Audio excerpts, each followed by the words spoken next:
Kali ini, kita akan bedah tuntas posisi strategis Indonesia yang sekarang ini suka tidak suka ada persis di tengah-tengah perang dagang antara dua raksasa dunia, Amerika Serikat dan Tiongkok.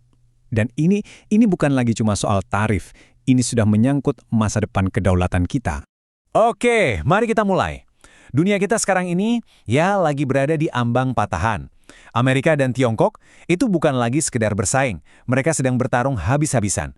Dan Asia Tenggara, yang dulu mungkin cuma nonton, sekarang sudah jadi medan tempur utamanya. Disinilah Indonesia berdiri, di persimpangan paling krusial dalam sejarah modern kita. Peringatan pertama datang dari seorang negarawan senior di kawasan kita. Nah, pernyataan dari Mahathir Mohamad ini bukan cuma kritik politik biasa.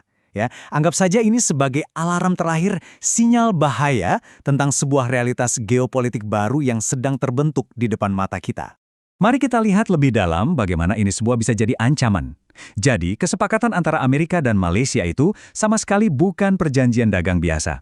Ini adalah sebuah manuver kekuasaan yang menciptakan sebuah preseden, sebuah contoh yang sangat berbahaya bagi seluruh negara di Asia Tenggara, ya termasuk kita. Coba Anda lihat angka-angka ini. Ketimpangannya gila kan? 49 kewajiban mengikat untuk Malaysia, sementara Amerika Serikat cuma 10. Ini bukan kemitraan yang setara, sama sekali bukan. Ini lebih mirip penyerahan kedaulatan yang dibungkus rapi dalam dokumen perdagangan. Dan inilah harga yang harus mereka bayar. Ini bukan cuma soal uang. Coba lihat, dari kewajiban investasi puluhan miliar dolar di Amerika, harus menyerahkan data strategis BUMN, sampai yang paling parah harus menyelaraskan kebijakan luar negerinya. Ini kan intinya adalah kolonialisme gaya baru. Nah, ini dia inti masalahnya. Model yang sangat tidak seimbang inilah yang sekarang mau dijual paksa oleh Washington ke Jakarta. Tekanan itu sekarang diarahkan langsung ke kita, ke Indonesia, dengan permintaan untuk mengikuti jejak yang sama persis. Oke, sekarang kita alihkan fokus ke dalam negeri. Di tengah ancaman model seperti ini, sebetulnya posisi Indonesia itu bagaimana? Di mana letak kekuatan kita? Dan yang lebih penting, di mana titik-titik paling rapuh yang bisa mereka manfaatkan? Nah, ini dia. Inilah urat nadi ekonomi kita. Sekaligus, ini juga titik sandera geopolitik kita yang paling empuk. Sektor manufaktur padat karya adalah jantung yang memompa kehidupan bagi jutaan pekerja di seluruh Indonesia. Sektor-sektor yang Anda lihat di sini, mesin, elektronik, alas kaki, garmen, ini kan sumber penghidupan jutaan keluarga. Satu keputusan tarif saja di Washington, dampaknya bisa langsung terasa ke dapur mereka.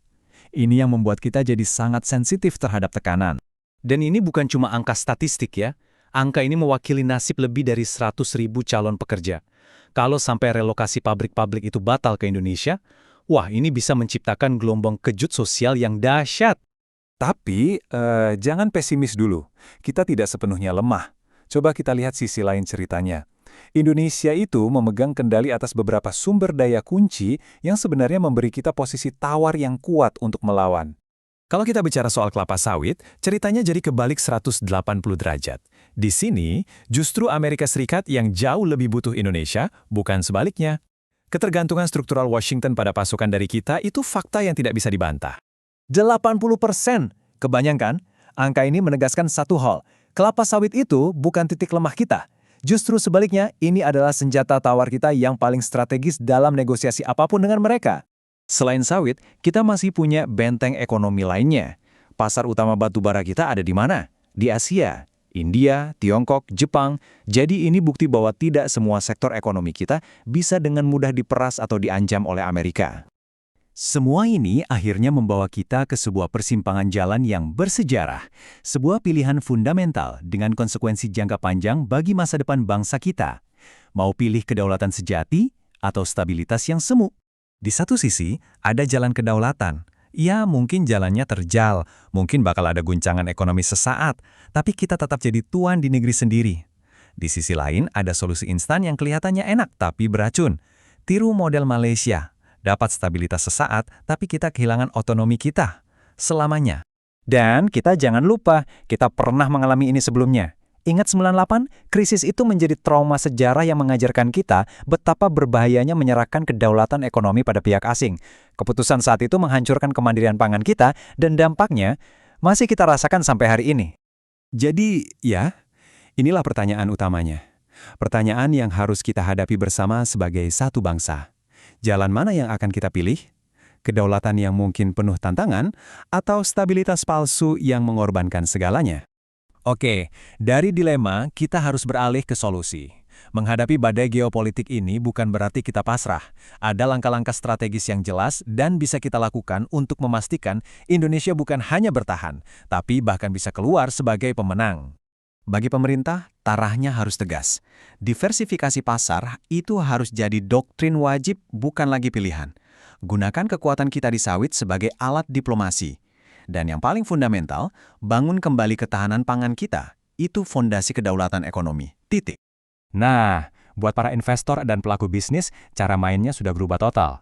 Analisis geopolitik itu sekarang bukan lagi faktor sekunder, tapi jadi faktor risiko utama. Arahkan fokus ke potensi pasar domestik yang luar biasa besar dan bangun rantai pasok yang tangguh, yang tidak gampang goyah oleh badai dari luar.